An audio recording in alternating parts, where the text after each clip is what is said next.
He walked into the diner like he owned the world because, well, he kind of did. Billionaire tech CEO Marcus Lane wasn't used to being ignored, let alone humbled. But that morning, it wasn't about business deals or board meetings. It was about his 8-year-old son Noah, who has autism and had suddenly shut down in the middle of breakfast. The noise, the lights, the change in routine, it was too much. People stared. Some whispered, others rolled their eyes. And then, something incredible happened. A young waitress named Emily noticed. Without saying a word, she gently knelt beside Noah, slid him a clean paper napkin, and quietly folded it into a swan, her way of connecting without pressure.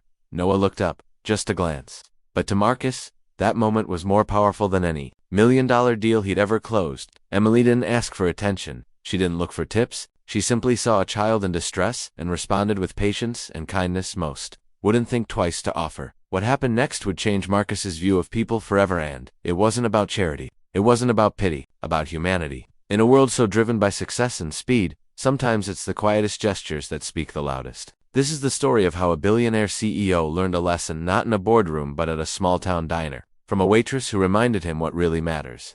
Stay with us, because what unfolds is truly heartwarming.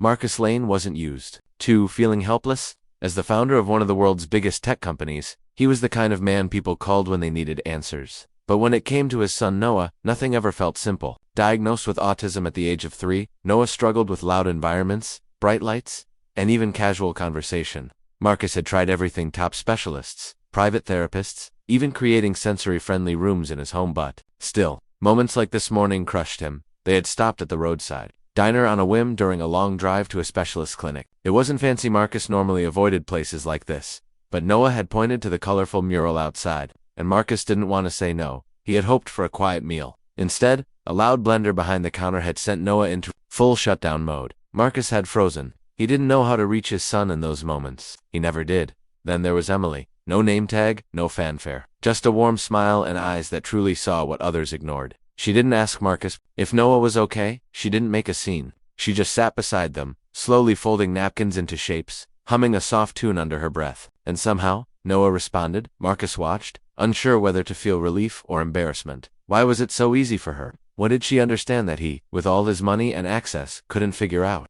Marcus kept watching as Emily gently slid another napkin across the table. This time, she folded it into what looked like a turtle. Noah stared at it for a long time, then gave the tiniest nod. It wasn't much, but for Marcus, it felt like a miracle. He hadn't seen his son connect with anyone outside of his therapy team in months. And here was a small-town waitress doing what highly paid specialists couldn't. Single quotes T. Emily finally looked up and smiled at Marcus. Sometimes they just need space. And someone who isn't trying too hard. Her voice was calm, like she'd done this before. Marcus opened his mouth to speak, but hesitated. He wanted to ask how she knew, but something told him there was more to her story. As the minutes passed, the diner filled with more customers, but Emily never rushed away. She balanced refills and table orders while keeping a soft eye on Noah. Marcus noticed something else to how the other staff seemed to rely on her. The older cook nodded every time she passed. A tired mom with 2 toddlers called her by name. Emily wasn't just a waitress. She was something more to this place. Marcus found himself unsettled, not because of her kindness, but because it made him question himself. Why had he always assumed answers had to come from experts, from money, from control? And why, with all his resources, did he feel so far behind? As Emily returned with a small plate of fruit cut into gentle, playful shapes, Marcus realized he didn't just want to thank her, he wanted to understand her. But he didn't yet know that asking would uncover far more than he was ready for. Marcus couldn't stop thinking about Emily, not just her calmness, but the way she seemed to no. After years of trying to fix things for Noah, he had never considered that the real answer might be found in someone who had nothing to do with clinics, titles, or wealth. As he sat there in that worn-down booth, watching his son finally nibble on the fruit slices she had carefully arranged, something inside him shifted. He had built billion-dollar systems to make life easier, but couldn't crack the code to his own child's heart. Later, when Emily took a short break, Marcus quietly followed her outside. He wasn't sure what he was planning to say, only that he needed to ask, "Have you worked with kids like my son before?" he asked gently. She hesitated for a moment, then nodded slowly.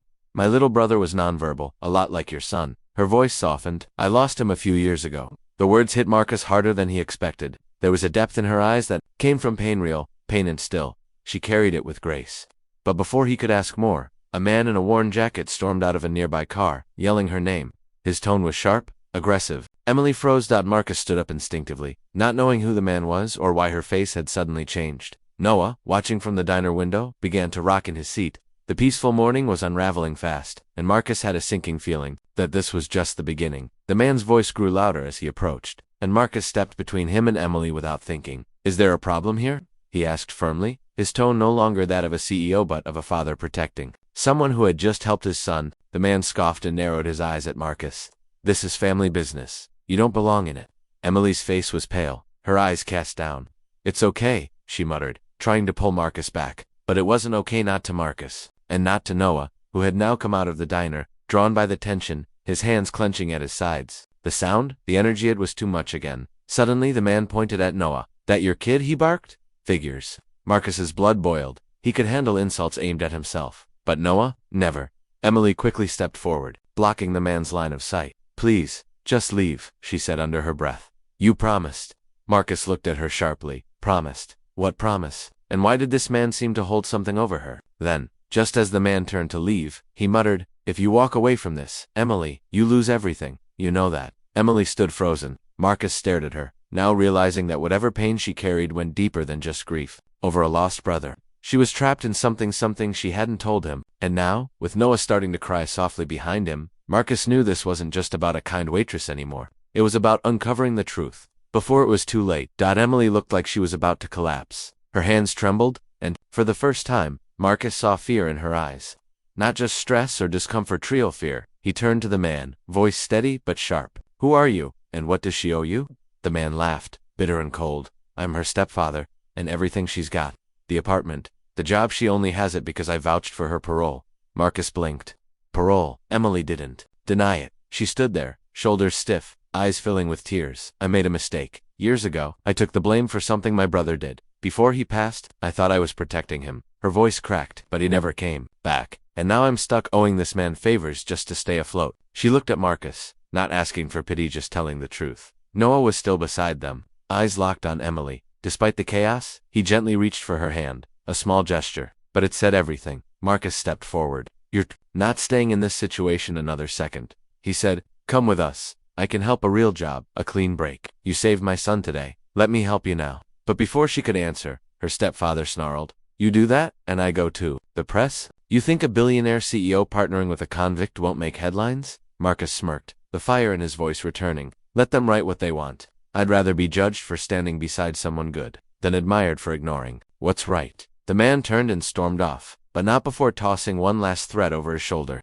And just when it seemed like the worst had passed, Emily turned to Marcus and whispered, "There's something else I never told you. That boy, Noah, reminds me of my brother because he was his son." Marcus stood still, the weight of Emily's words sinking in. His heart pounded as he looked down at Noah, who now clung gently to her side. The pieces clicked into place. The quiet way she understood Noah, the napkins, the humming, the patience. It wasn't just compassionate, was connection, blood. Emily's brother, gone too soon, had fathered Noah during a brief, difficult relationship Marcus never really talked about. He had raised Noah alone, never knowing much about the other side of the family. And now, here was Emily, unknowingly rediscovering the nephew she thought she'd never see. Tears welled up in her eyes. But this time they weren't from fear or pain. "I didn't know. I just felt something familiar in him. Like I'd met him before," she whispered. Marcus nodded, placing a hand on